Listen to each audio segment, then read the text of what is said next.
Good morning to all my dear student. Physics Guru Mayur sir के lecture में आप सभी का स्वागत है। आज अभी हम यहाँ पर देखने वाले हैं कैपेसिटर। बहुत ही लाजवाब टॉपिक है capacitor and it's capacitance. Okay, काफी ब्यूटीफुल टॉपिक है। आप इसके बिना अभी जो आराम से पंखे के नीचे बैठे हो तो बैठ नहीं सकते अगर ये नहीं होता तो। ओके, तो वरना आपको क्या करना पड़ता, पुराने जमाने की तरह जो भी दास आपको पंखा जो हवा फेंकता है वैसे आपको कोई रखना पड़ता। ओके, तो कैपेसिटर का काम क्या होता है कि लाइक आपके सामने कैपेसिटर है, आपने सबने घर पर देखा होगा, ये कैपेसिटर है। ओके, घर पर पंखे में लगा होता है। ओके, तो पंखे का कैप ऊपर कर लेना तो आपको ऐसी कोई नायाब चीज दिखाई देगी। तो इसका काम क्या होता है, ये वर्क कैसे करता है, इसका कंस्ट्रक्शन क्या है, ये सब कुछ आज हम स्टडी करने वाले हैं। सिर्फ ये पंखे की बात नहीं हो रही, आपके घर पर जो पानी की मोटर है उसको स्विच ऑन करोगे तो वो पानी की मोटर तुरंत ही शुरू हो जाती है। तो वो उसको ऑन करने के लिए जो उसका जो रोटर होता है उसको रोटेट करवाने के लिए जो इलेक्ट्रिकल एनर्जी वो कौन प्रोवाइड करता है, कैपेसिटर करता है। ओके, उसके अलावा एक और एग्जांपल कंसीडर करो कैमरा की फ्लैश लाइट। तो कैमरा में क्या होता है कि जब भी आप फोटो लगाते हो तो क्या होता है कि एक आवाज आती है ऐसी। तो वहां पर जो कैमरा की फ्लैश लाइट के लिए जो इंस्टेंटेनियस एनर्जी की जो सप्लाई जो रिक्वायरमेंट होती है वो कौन पूरा करता है, कैपेसिटर करता है। तो इसके अलावा जो घर पर ट्यूनिंग करते हो आप टेलीविजन में चैनल सेट करते हो, घुमाते हो, रेडियो में ट्यूनिंग करते हो कि 93.5 रेड एफएम, तो ट्यूनिंग है वो किसकी मदद से होता है, कैपेसिटर की मदद से होता है। तो ये जो मैंने सारी अनगिनत आपको एप्लीकेशन, अभी इसके अलावा भी काफी सारे एप्लीकेशन है जो अभी आपको सुनाई, तो वो सारी एप्लीकेशन का फंडामेंटल क्या है वो अभी हम आज देखने वाले हैं। ओके, कि लाइक टेलीविजन में आप ढूंढना चाहो तो देख लेना, कोई एक ऐसे वहां पर गोल गोल ऐसा सिलिंड्रिकल छोटा सा एक ऐसा पैकेट होगा, ऐसे काफी सारे जिसमें पाइको फेराडे लिखा होगा, स्मॉल पी एफ लिखा होगा, तो वो क्या होगा, कैपेसिटर होगा। ओके, क्योंकि कैपेसिटर का यूनिट फेराडे होता है, वो हम आज देखने वाले हैं। सो कैपेसिटर की इतनी अनगिनत एप्लीकेशंस है तो उसकी वजह से हम ये स्टडी कर रहे हैं। मदरबोर्ड में इवन यूज होता है। ओके, वीडियो गेम्स आपने खेली हुई वहां पर भी यूज होता है। तो इस कैपेसिटर को मैंने पोस्टमार्टम भी करके रखा हुआ है, वो भी मैं आपको दिखाने वाला हूं। लेकिन सबसे पहले ये कैपेसिटर है क्या, अब तक मैंने इसके इतनी सारी एप्लीकेशंस आपको बताई। So capacitor, it is nothing but one kind of a device which store the energy and supply whenever it's required. Okay, मतलब ये क्या है कि ये एनर्जी को स्टोर करता है। एनर्जी मतलब कौन सी होगी, तो इलेक्ट्रिकल एनर्जी होगी। तो हम ऐसा भी बोल सकते हैं कैपेसिटर को कि एक इलेक्ट्रिकल एनर्जी स्टोर करता है और जब भी जरूरत तब दे देता है। कि लाइक कुछ 3, 4 या 5 साल बाद, 6 साल बाद पंखा है वो धीमा हो जाता है, तो हम जब भी रिपेयर करवाने जाते हैं तो वो क्या करता है, उसका कैपेसिटर वो चेंज करता है अमूमन। ओके, तो कैपेसिटर चेंज करने से क्या होगा कि जो उसको इंस्टेंटेनियस एनर्जी चाहिए थी इंस्टेंट टाइम पर, वो मिलनी अब शुरू हो जाएगी जब भी नया कैपेसिटर डालेंगे। ओके, सो कैपेसिटर का काम क्या है कि इंस्टेंटेनियस एनर्जी सप्लाई करना।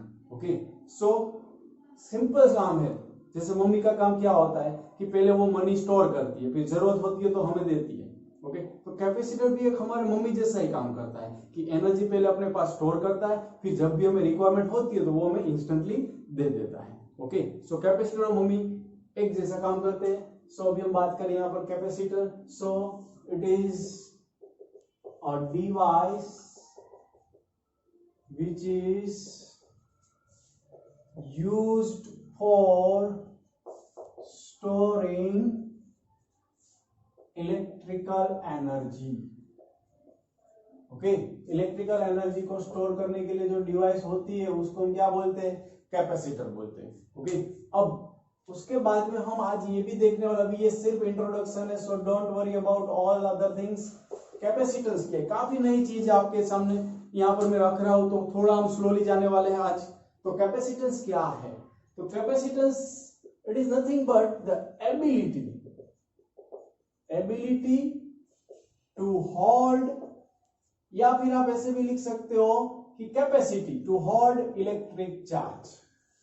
ओके, ये कैरेक्टरिस्टिक्स है, कैपेसिटर डिवाइस है। Capacitance it is the characteristics और ability to hold electric charge is called capacitance. ये कैसी बात हुई, resistance and register.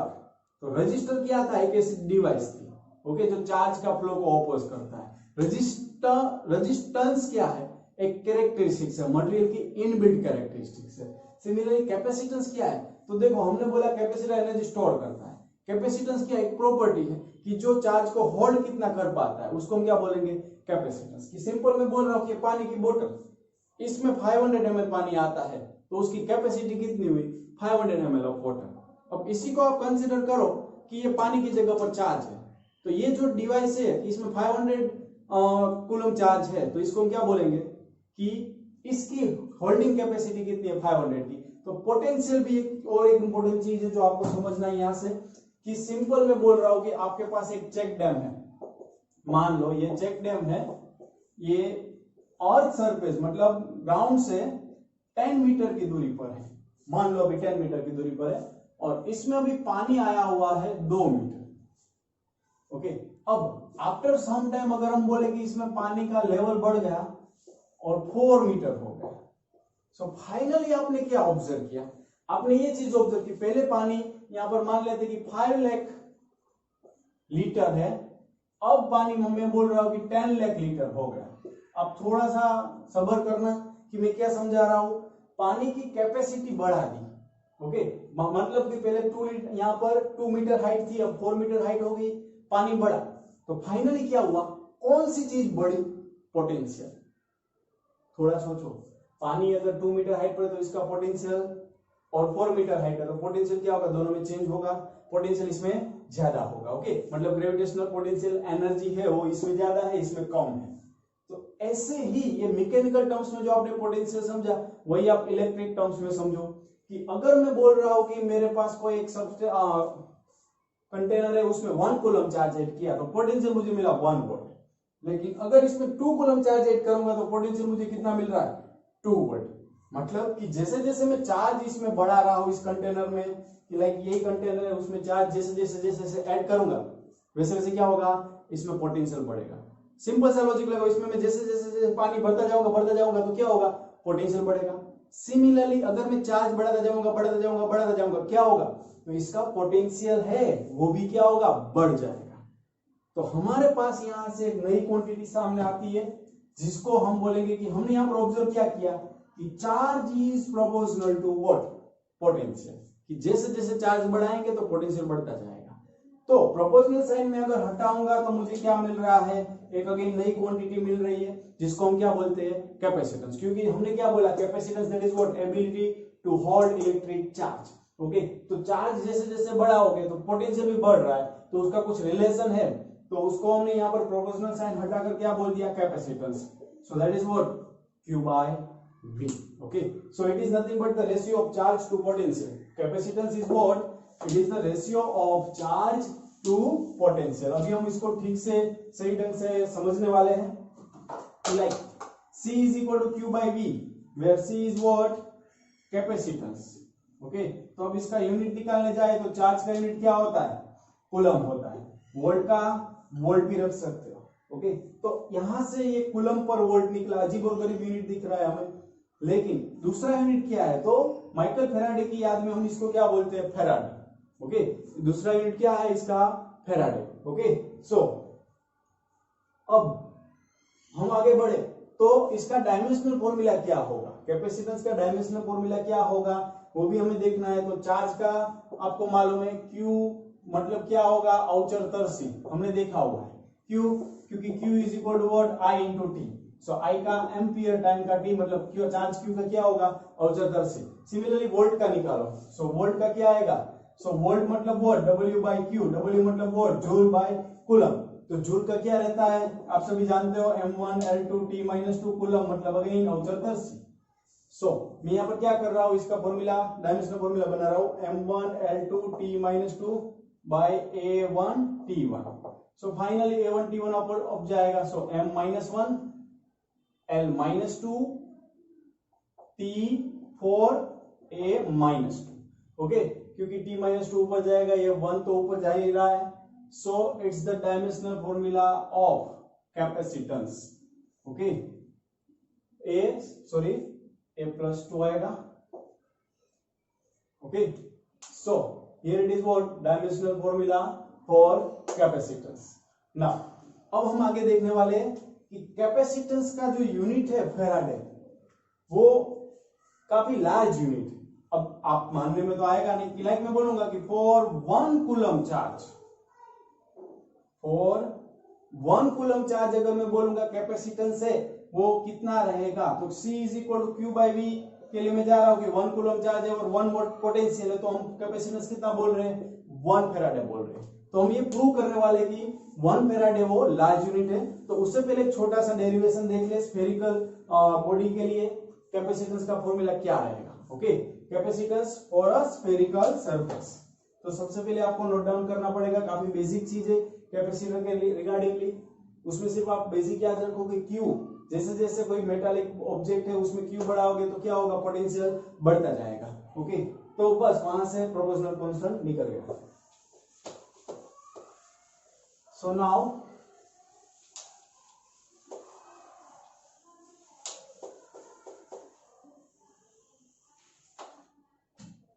Capacitance of a spherical charge body। Okay, conductor भी आप लिख सकते हो, स्फेरिकल चार्ज कंडक्टर।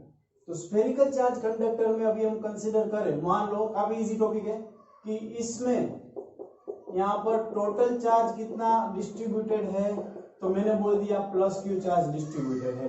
तो अगर यहाँ पर प्लस क्यू चार्ज डिस्ट्रीब्यूट है तो उसकी वजह से इलेक्ट्रिक फील्ड है वो हर एक जगह पर क्या होगी, आउटवर्ड होगी। ओके, लेकिन हमारा अभी टारगेट क्या है, कैपेसिटेंस इसका फाइंड करना है। तो कैपेसिटेंस का बेसिक फॉर्मूला क्या होता है, Q is equal to C में से C is equal to what, Q by V।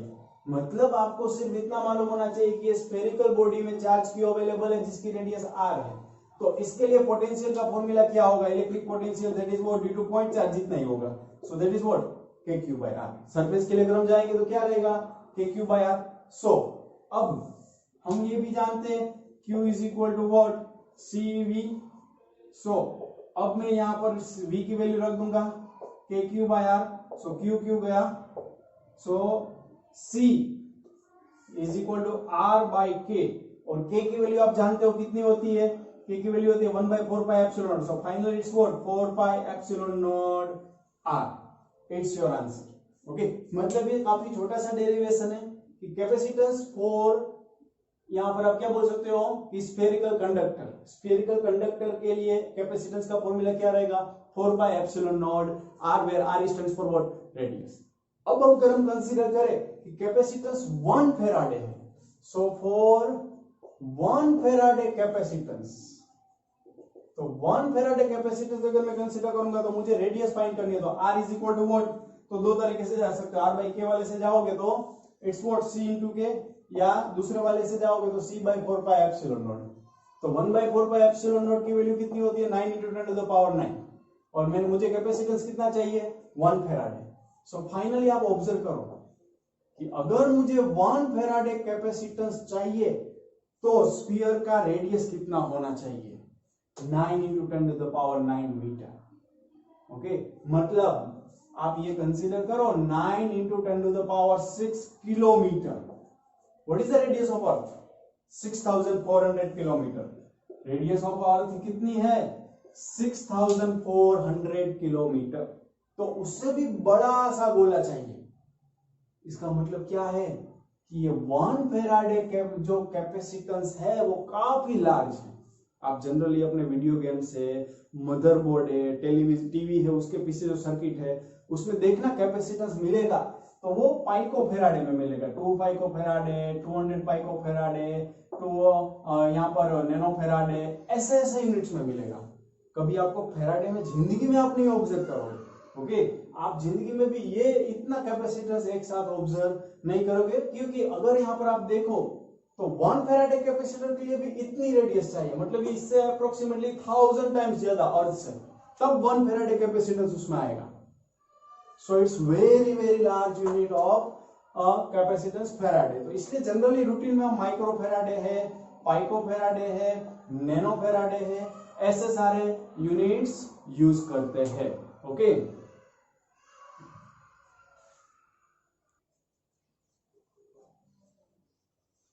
सो अब हम देखने वाले हैं, ये हमने देखा कैपेसिटेंस। सो अब कैपेसिटर का कॉन्सेप्ट थोड़ा डिटेल में स्टडी करेंगे। स्टार्टिंग में मैंने जो भी आपको समझाया वो सिर्फ क्या था, उसका इंट्रोडक्शन था कि कैपेसिटर क्या है।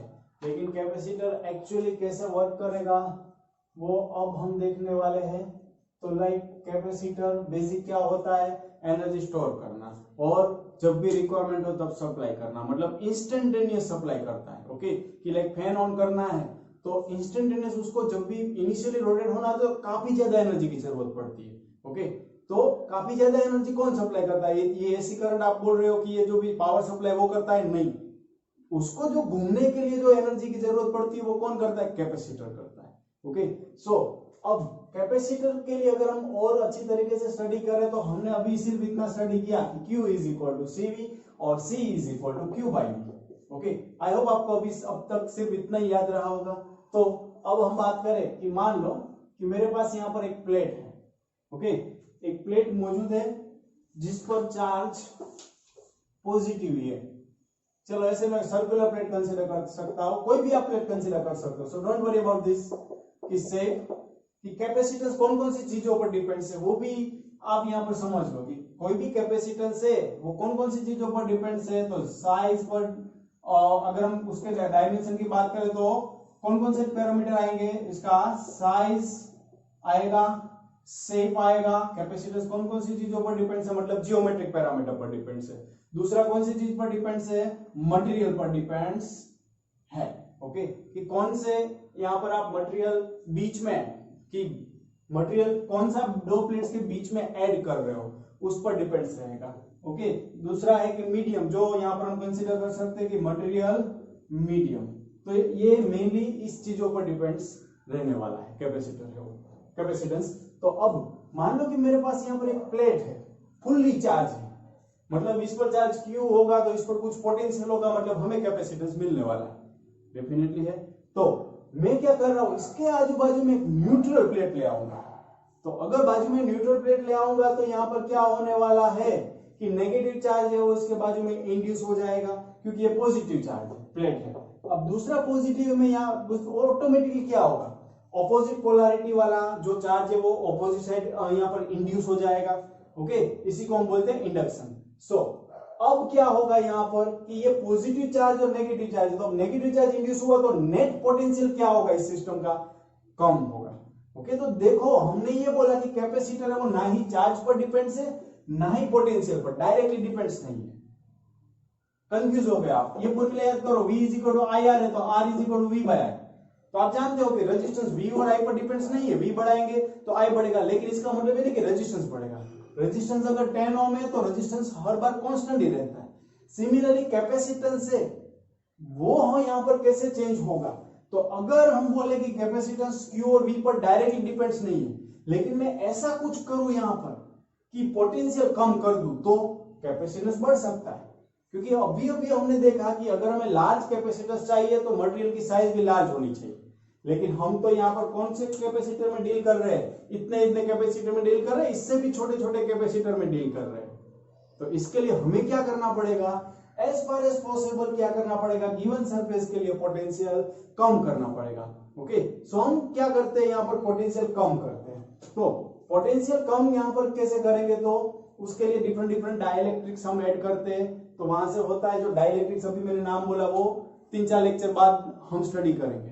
सो अब यहाँ पर पोटेंशियल कम हो गया, so C is equal to Q by V। V अगर कम हो गया तो C क्या हो जाएगा, इंक्रीज हो जाएगा। अब यहाँ पर हमने देखा कि ये पॉजिटिव चार्ज पड़ा हुआ है, उसका कुछ काम नहीं है, तो मैं क्या कर रहा हूँ, अर्थिंग कर रहा हूँ। तो अर्थिंग करूंगा तो सारा का सारा जो पॉजिटिव चार्ज है क्या हो जाएगा, अर्थ के साथ कनेक्ट करूंगा तो न्यूट्रलाइज हो जाएगा। ओके, सो अब नेक्स्ट आप देखोगे कि चलो ये पॉजिटिव चार्ज चला गया तो अब क्या बचा, नेगेटिव नेगेटिव नेगेटिव, ये पॉजिटिव पॉजिटिव पॉजिटिव, मतलब कि हमें एक ऐसी सिस्टम मिली कि एक प्लेट पॉजिटिव दूसरी प्लेट नेगेटिव, तो यहां पर ये कुछ डिस्टेंस पर हमने रखा हुआ है, तो ये फाइनली क्या है, कैपेसिटर है।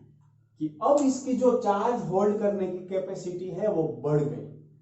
हमारे लिए बेटर क्या रहता है कि हमारे पास जो कैपेसिटर है वो मैक्सिमम टू मैक्सिमम चार्ज अपने पास स्टोर कर सके। लाइक जितना पैसा हमारे पास स्टोर होगा उतना अच्छा रहेगा। वैसे ही कैपेसिटर के लिए क्या अच्छा होता है कि उसके पास maximum to maximum charge store हो। तो लाइक अभी मैं आपके सामने ये जो कैपेसिटर है उसका क्रॉस सेक्शन रख रहा हूं कि इसमें कैसे होता है कि मैंने ऐसा ही एक कैपेसिटर उठाया और तोड़ दिया है, उसका पोस्टमार्टम किया हुआ है। तो सबसे पहले यहाँ पर जो टर्मिनल होते हैं वो है कि पॉजिटिव और नेगेटिव टर्मिनल होते हैं, फिर उसके अंदर यहाँ पर इंसुलेटिंग मटेरियल डाइलेक्ट्रिक से वो भरा होता है। ओके, इंसुलेटिंग मटेरियल डाइलेक्ट्रिक भरा होता है। फिर उसके अंदर आप ये चीज देखोगे, ये काफी नायाब चीज है अभी जो आपको दिख रही है। ओके, तो इसमें क्या होता है कि इसमें कंटिन्यूअसली लेयर होते हैं, जो मैं आपको दिखा रहा हूं कि इसमें जो डिफरेंट डिफरेंट लेयर होते हैं, ये आपको क्या दिख रहा है, एक मेटालिक एल्यूमिनियम फॉइल दिख रहा है। ओके, तो एल्यूमिनियम फॉइल, फिर अगेन कंसेक्यूटिव लेयर्स अगर आप देखोगे तो ये कंसेक्यूटिव लेयर में ये क्या है, अगेन एक इंसुलेटिंग मटेरियल है, फिर उसके नीचे क्या आएगा, एल्यूमिनियम फॉइल आएगा। तो ये कंटिन्यूअसली हमने ऐसे लगाया होते हैं। तो फाइनली क्या हुआ कि इसमें इंसुलेटिंग मटेरियल ऐड करने का फायदा क्या होता है कि उसकी चार्ज होल्डिंग कैपेसिटी क्या करता है, बढ़ाता है। लेकिन ये आपको कब समझ में आएगा, जब आप डाइलेक्ट्रिक समझोगे, क्योंकि हम बीच में इसमें क्या ऐड कर रहे हैं, डाइलेक्ट्रिक्स ही ऐड कर रहे हैं। ओके, तो ये तो ऐसे ऐसे निकलता ही जाएगा। यहाँ पर जो आप देख रहे हो, तो ये फाइनली ये क्या है कि यहाँ पर डाइलेक्ट्रिक्स है और जो मेटालिक प्लेट है, एल्यूमिनियम फॉइल है, दोनों आप देख सकते हो लेयर सेपरेटली। ओके, सो ये है फाइनली कैपेसिटर। नाउ अब यहां पर हम देखें तो कैपेसिटर्स है, कैपेसिटेंस कैसे बढ़ाया जाता है, तो जो दो डिफरेंट डिफरेंट प्लेट्स है, चार्ज प्लेट्स, उसको कुछ डिस्टेंस पर रखेंगे, फिर उसमें जो पोलैरिटी इंड्यूस होती है उसको हमने अर्थिंग दे दिया। सो फाइनली ये क्या हो गया, कैपेसिटर हो गया। अगर आपको अब तक कुछ भी समझ में नहीं आया ना, तो अब आपको क्या करना है, इसको मैथमेटिकली समझना है। कैसे, तो ये सब कुछ मैं निकाल रहा हूं। आपको जरूरत किसकी है, कैपेसिटर के लिए फॉर्मूला की जरूरत है कि कैपेसिटर में पैरेलल प्लेट के लिए फॉर्मूला क्या रहेगा, वो आपको समझना है। ओके, सो ये एक्चुअल में जो एग्जाम में पूछा जाता है, कोई भी कॉम्पिटिटिव हो या कोई भी एग्जामिनेशन हो, तो उसमें यहां से पूछा जाता है। अब तक जो भी सारा बकवास था वो सिर्फ और सिर्फ इसका क्या था, इंट्रोडक्शन था कि कैपेसिटर है क्या और कैसे बना हुआ होता है। ओके, तो पैरेलल प्लेट कैपेसिटर, तो पैरेलल प्लेट कैपेसिटर में मैंने बोला कि एक मैंने क्या किया, पॉजिटिवली चार्ज प्लेट कंसीडर की, दूसरा मैंने क्या किया, बाजू में नेगेटिवली चार्ज प्लेट रखी। तो आप देखो काफी इजी फॉर्मूला निकलकर सामने आने वाला है, ये माइनस सिग्मा, दोनों के बीच का डिस्टेंस कितना रखा, स्मॉल डी। तो ये भी एक कैपेसिटर की और एक डेफिनेशन है कि if two plates are separated per a particular distance with opposite polarities, then given system is considered as what, capacitor। मतलब कैपेसिटर क्या है, दो प्लेट्स जिस पर पोलैरिटी अलग अलग हो, एक पर प्लस है तो दूसरे पर माइनस है, उसको कुछ डिस्टेंस पर रखा हुआ है, तो उसको हम क्या बोलते हैं, कैपेसिटर। मतलब ये आपका क्या है, कैपेसिटर है। ओके, जो मैंने आपको अजीब और गरीब शेप में दिखाया, तो उसका सिंपलेस्ट आप यहाँ पर डायग्राम बनाना चाहो तो ये बना सकते हो। कैपेसिटर डिफरेंट डिफरेंट काइंड के होते हैं, सिलिंड्रिकल होते हैं, लाइक अभी आपने मैंने आपको दिखाया वो क्या है, सिलिंड्रिकल कैपेसिटर है। उसके अलावा स्फेरिकल कैपेसिटर होता है। उसके अलावा अगर हम कंसीडर करें तो पैरेलल प्लेट कैपेसिटर है। तो ये भी आपके सामने कौन सा रखा है, पैरेलल प्लेट कैपेसिटर रखा है। तो अब मुझे यहाँ पर क्या करना है, तो देखो मुझे यहाँ पर इलेक्ट्रिकल एनर्जी स्टोर करनी है, तो मुझे फाइंड करना पड़ेगा कि इसके अंदरूनी पॉइंट पर इलेक्ट्रिक फील्ड कितनी होगी, बाहरी पॉइंट पर कितनी है। तो ये हमने कर दिया हुआ है, चैप्टर 1 में किया हुआ। Electric field between two charge plane sheet है, तो पी पॉइंट पर अगर मैं जाऊंगा तो प्लस की वजह से फील्ड इस साइड, ये माइनस है उसकी वजह से फील्ड इस साइड। ओके, तो फाइनली पी पॉइंट पर फील्ड 0 आती है। अभी मैं डिटेल में डिस्कस नहीं कर रहा हूं क्योंकि चार्ज डेंसिटी सेम है। इलेक्ट्रिक फील्ड का फॉर्मूला क्या होता है, सिग्मा बाय 2 एप्सिलॉन नॉट होता है, लगा दो। ओके, दोनों opposite direction. Similarly R point जाऊंगा तो नेगेटिव की वजह से फील्ड यहां पर, पॉजिटिव की वजह से यहां पर। So finally again E net what, 0। तो कैपेसिटर की दो प्लेट के बाहर फील्ड क्या होगी, 0 होगी। मतलब हमें कहां पर फाइंड करनी है फील्ड, कैपेसिटर की दो प्लेट के बीच में। तो चलो देखते हैं। ये पॉजिटिव चार्ज की वजह से फील्ड E1 फॉरवर्ड, ये नेगेटिव चार्ज की वजह से field E2 forward. So final हम ऐसा बोल सकते हैं कि इलेक्ट्रिक फील्ड इसके अंदर कुछ मिलेगी, कितनी मिलती है वो हम अभी फाइंड कर रहे हैं। Okay, so electric field E is equal to what, E1 plus E2. There will be net electric field inside the plate of capacitor. So E is equal to E1 plus E2. So finally sigma by 2 epsilon naught plus sigma bye 2 epsilon not. अब आप ये बोलोगे कि sir आपने sign क्यों नहीं लगाई? Sign लगाई, वो डायरेक्शन के लिए मैंने यूज कर ली है। ओके, सो मेहरबानी करके कंफ्यूज मत होना, ये इलेक्ट्रिक फील्ड वेक्टर क्वांटिटी है, उसके लिए नेगेटिव साइन का मतलब है कि एट्रैक्टिव नेचर है या रिपल्सिव नेचर है। अब मैंने एक बार यहाँ पर लगा दिया कि एट्रैक्टिव है तो फिर कुछ जरूरत नहीं बनती है, तो finally it's what sigma by epsilon not. चलो इलेक्ट्रिक फील्ड मिली, कितनी मिली कैपेसिटर के दो प्लेट्स के बीच में? Sigma by epsilon not. लेकिन हमारा काम क्या है? कैपेसिटेंस फाइंड करना। इसके लिए तो इसके लिए कैपेसिटेंस कैसे फाइंड करेंगे? सो इलेक्ट्रिक फील्ड और पोटेंशियल का कुछ रिलेशन है कि दो प्लेट्स के बीच में पोटेंशियल होगा तो उसका रिलेशन क्या है? तो आप जानते हो V is equal to what? वेद। वेद याद है ना, ये जो वेद, सामवेद और इलेक्ट्रिक फील्ड वाला वेद, कौन सा? V is equal to ED। So V is equal to electric field का फॉर्मूला होता है sigma by epsilon not into D।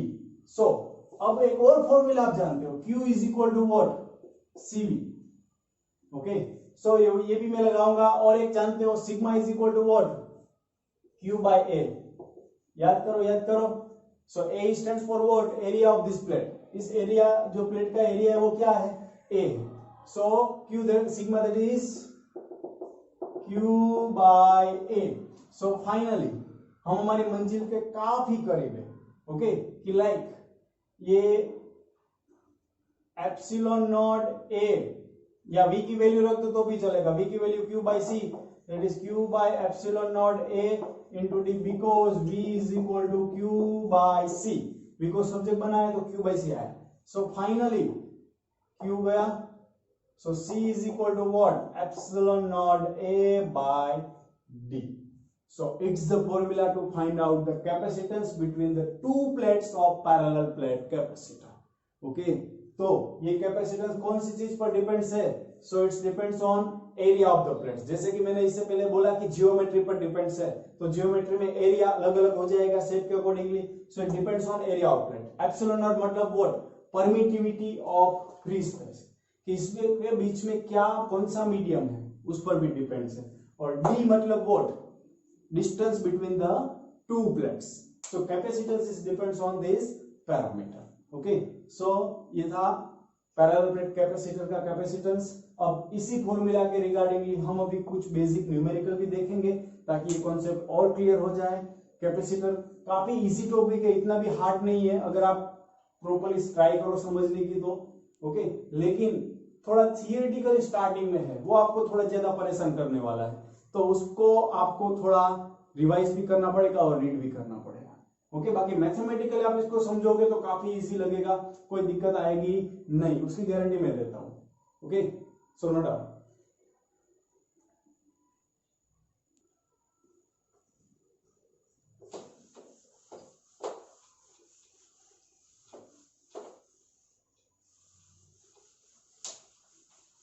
So अब न्यूमेरिकल देखें।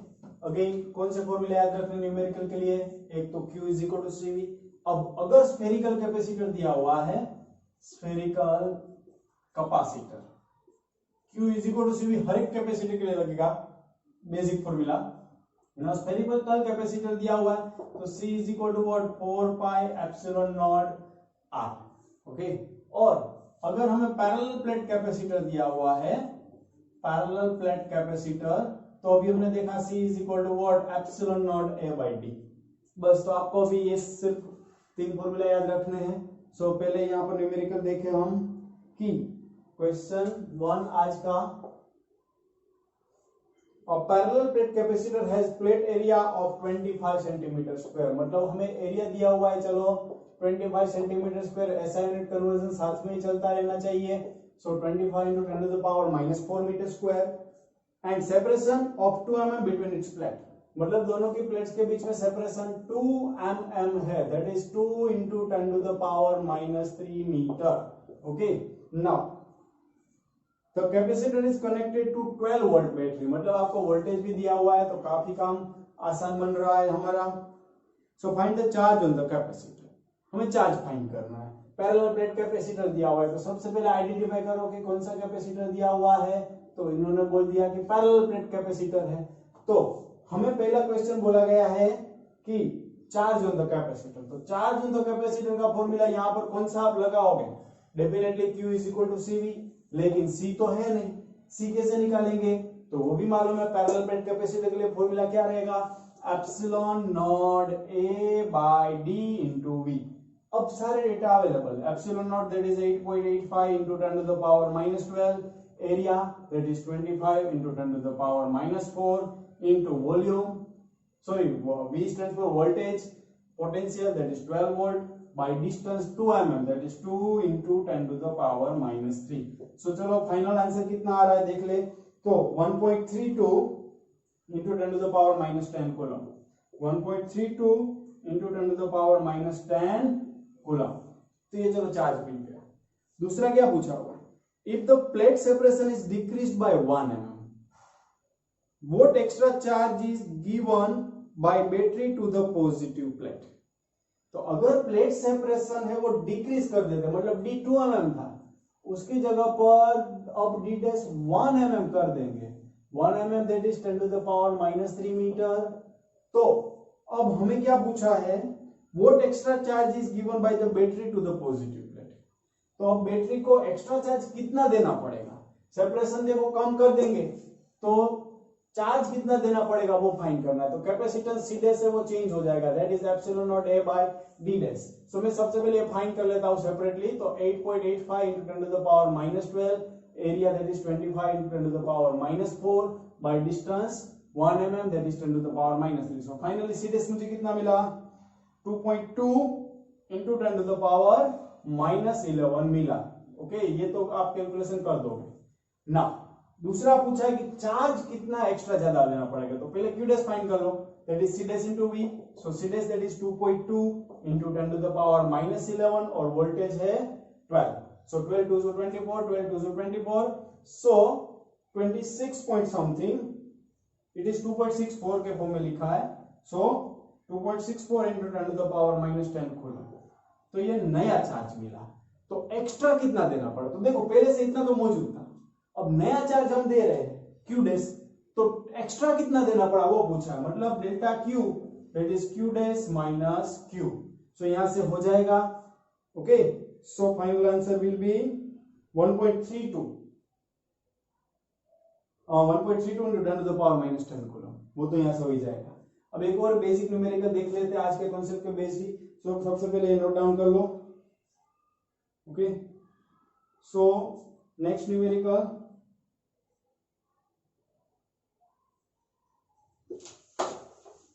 क्वेश्चन नंबर 2,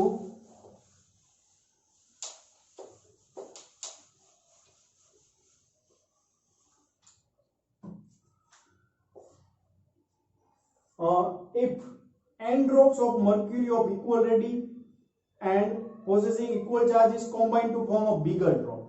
तो यहां पर छोटे छोटे छोटे छोटे छोटे छोटे ऐसे n ड्रॉप्स है और सब मिलकर एक लार्ज ड्रॉप बना रहे हैं मर्क्यूरी का, ऐसे n ड्रॉप्स मिल रहे हैं, ओके। तो अब हमें क्या क्या पूछा है, so let us see, compare the charge, capacitance and potential of bigger drop with the corresponding quantities of individual drops. तो हमें तीन चीजें कंपेयर करनी है, नया चार्ज कितना होगा, ओके, इनिशियल के कंपेयर में, नया पोटेंशियल कितना होगा और नया कैपेसिटेंस कितना होगा। अब अगर आपको याद हो तो आपने पोटेंशियल कर दिया है, फिर भी रिवाइज हो जाए इसलिए मैं फटाफट करवा दूंगा। तो फर्स्ट चार्ज के लिए में जाना है, तो सबसे पहले बेसिक रिक्वायरमेंट क्या है कि final volume is equal to what, n drops मिल रहे हैं, तो n टाइम्स ऑफ क्या आएगा, हर एक का इंडिविजुअल वॉल्यूम छोटे छोटे ड्रॉप्स का। सो 4/3 फाइनल वॉल्यूम, मान लो कि ये कैपिटल R रेडियस है, इसकी स्मॉल r है, सो 4/3 पाई r cube is equal to n times of 4/3 pi small r cube. So r is equal to n raised to 1/3 into r. It's your radius. Radius में कितना change आया। अब mercury drops बोला है, shape कौन सा होगा, डेफिनेटली स्फेरिकल। तो यहाँ पर अब फर्स्ट हम चार्ज की कंसीडर करें तो n ड्रॉप्स मिल रहे, तो चार्ज कितना हो जाएगा, n टाइम्स ऑफ q। एक में 1 कूलम चार्ज है, तो 100 ड्रॉप्स है तो कितना होगा, सभी मिलकर 100 कूलम होगा, तो उसकी कोई दिक्कत नहीं थी आपको। अब V डैश का फॉर्मूला क्या रहता है, K Q dash by R dash या कैपिटल R, चलो। So K Q dash that is n times of Q, R that is n raise to 1/3 R।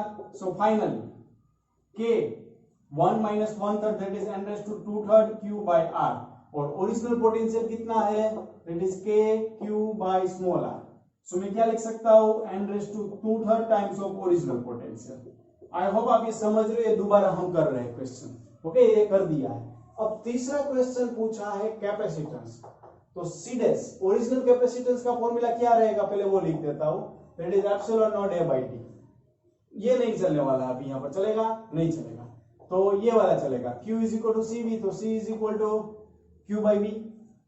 Okay, तो यहां से आप करो तो C is equal to Q that is n times of Q by V, so that is n raise to 2/3 into V। C dash के लिए अगर हम जाए तो ओके, सो C डैश के लिए आप जाओगे तो Q dash by V dash आएगा, so 1 minus 1/3 that is n raise to 1/3 into C, क्योंकि Q by V that is what C। ओके, अब ये एक जगह पर कैपिटल Q यूज कर रहे हैं, दूसरी जगह पर स्मॉल q, ये चलेगा नहीं, सो दैट्स इट। ओके चलो, तो ये दूसरे कौन से तरीके से कर सकते थे, दूसरी मेथड क्या है, C dash is equal to 4 pi epsilon naught R। Spherical capacitor है तो यहां से भी हो जाएगा कि R कितना हो रहा है, R that is n raise to 1/3 R, सो मैं क्या करूंगा n raise to 1/3 of small r, so finally it's what n raised to 1/3 of original capacitance C dash। Okay, और सो दोनों तरीके से आंसर तो क्या आया, सेम ही आया, तो काफी इजी है, इतना हार्ड नहीं है जो स्टार्टिंग में 15 मिनट में आपको लगा होगा, डेफिनेटली लगा होगा। तो वो टोटली क्या था, स्टार्टिंग में थियोरेटिकली था। ओके, तो इसको मैथमेटिकली जब आप समझना शुरू कर दोगे ना तो आपको ये खेल लगेगा। ओके, पोटेंशियल से तो इजी लगने वाला है अगर आप मैथमेटिकली सोच रहे हो तो, वरना अपने अपने भगवान को याद कर लेना। ओके, सो थैंक यू, आज अभी हम यहाँ पर रखेंगे। आपको अगेन क्या करना है, हर बार की तरह जितना मैक्सिमम बन सके उतना न्यूमेरिकल प्रैक्टिस करने हैं साथ में ही। ओके, धन्यवाद।